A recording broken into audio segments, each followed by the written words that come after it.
king of Tyre, sent his servants to Solomon, for he'd heard that they had anointed him king in the room of his father.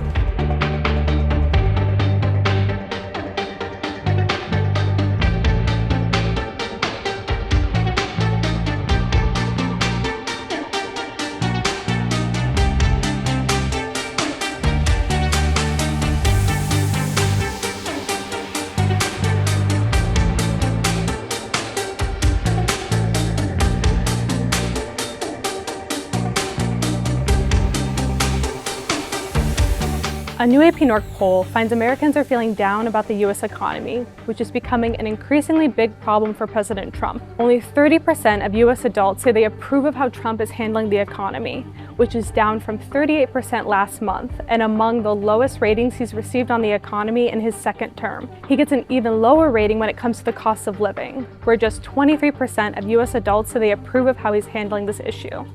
And it's one that's dividing Republicans in particular. About half of Republicans say they approve of how Trump is handling the cost of living, while the other half disapprove. This is something where younger and older Republicans are at odds.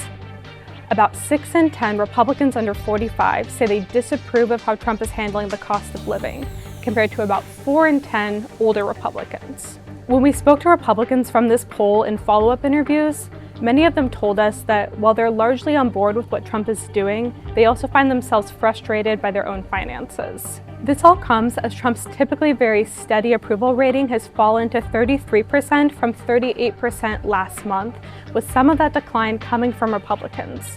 We'll be watching to see if these numbers shift further in the months to come.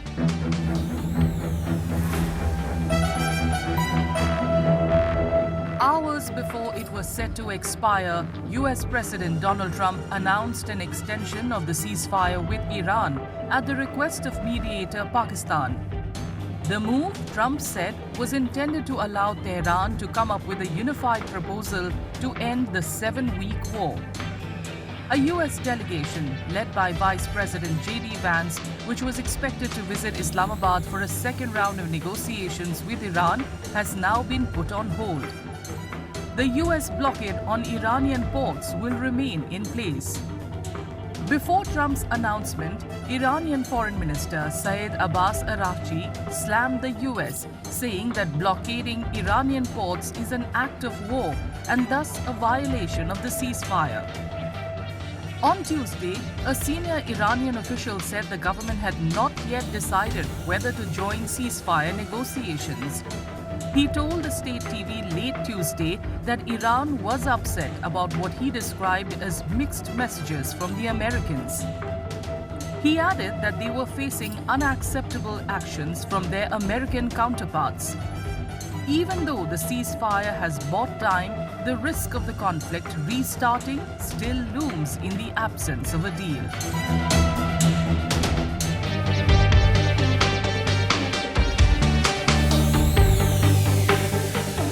President Donald Trump is taking part in an event called America Reads the Bible. It's a week-long event in which hundreds of participants are taking turns reading aloud from the Bible from the beginning to the end. The passage Trump is reading from is significant.